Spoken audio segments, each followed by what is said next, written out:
प्रधानमंत्री नरेंद्र मोदी ने नशाखोरी की बुराई को रोकने के लिए जनता से सुझाव मांगे हैं। प्रधानमंत्री कार्यालय ने कहा है कि रेडियो से प्रसारित होने वाले अपने कार्यक्रम मन की बात की अगली कड़ी में वह इस विषय को उठाएंगे। प्रधानमंत्री कार्यालय द्वारा जारी विज्ञप्ति के अनुसार मोदी ने कहा है कि मन की बात कार्यक्रम की पिछली कड़ी के दौरान मैंने नशाखोरी के बारे में कई मित्रों द्वारा मुझे पत्र लिखे जाने का जिक्र किया था। राष्ट्रीय जांच एजेंसी NIA ने वर्धमान विस्फोट के फरार आरोपी शाहनूर आलम उर्फ डॉक्टर के असम में बरपेटा जिले के चताला स्थित घर की तलाशी ली। जांच एजेंसी के मुताबिक गुवाहाटी से NIA की 7 सदस्यीय टीम ने घर की 6 घंटे तक तलाशी लेने के बाद कुछ सामग्री बरामद की।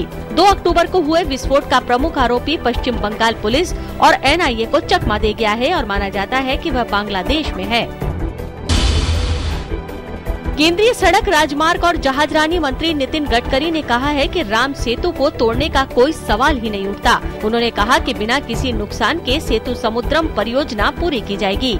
साथ ही उन्होंने कहा कि परियोजना को पूरा करते वक्त पर्यावरण का पूरा ध्यान रखा जाएगा। CBI ने बीजू जनता दल के लोकसभा सदस्य रामचंद्र हंसदा और 2 पूर्व विधायकों को ओडिशा में चिटफंड घोटाले में कथित तौर पर शामिल होने के आरोप में गिरफ्तार किया है। इससे पहले CBI ने शारदा और अन्य कंपनियों से जुड़े करोड़ों रुपए के चिटफंड घोटाले की जांच के सिलसिले में बीजद सांसद रामचंद्र हंसदा से पूछताछ भी की थी और इसी सिलसिले में केंद्रीय जांच एजेंसी ने 31 जुलाई को बारीपदा स्थित उनके घर में छापा भी मारा था। मुहर्रम पैगंबर हजरत मोहम्मद साहब के नवासी इमाम हुसैन और उनके साथियों की शहादत की याद में मनाया जाता है। ये घटनाक्रम मुहर्रम महीने के 9वीं और 10वीं को हुआ था। इसलिए इस्लाम को मानने वाले लोग इस दिन ताजिया जुलूस निकालकर धर्म को बचाने के लिए दी गई हजरत इमाम हसन और हजरत इमाम हुसैन की शहादत को याद करते हैं। सोना फिलहाल 2010 के बाद सबसे निचले स्तर पर कारोबार कर रहा है। सोना 26,350 प्रति 10 ग्राम रहा।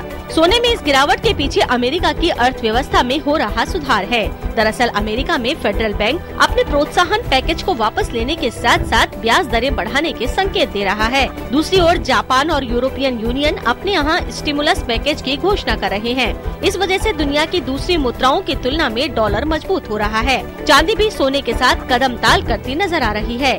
चांदी 100 रुपए गिरकर 35,950 प्रति किलोग्राम रही।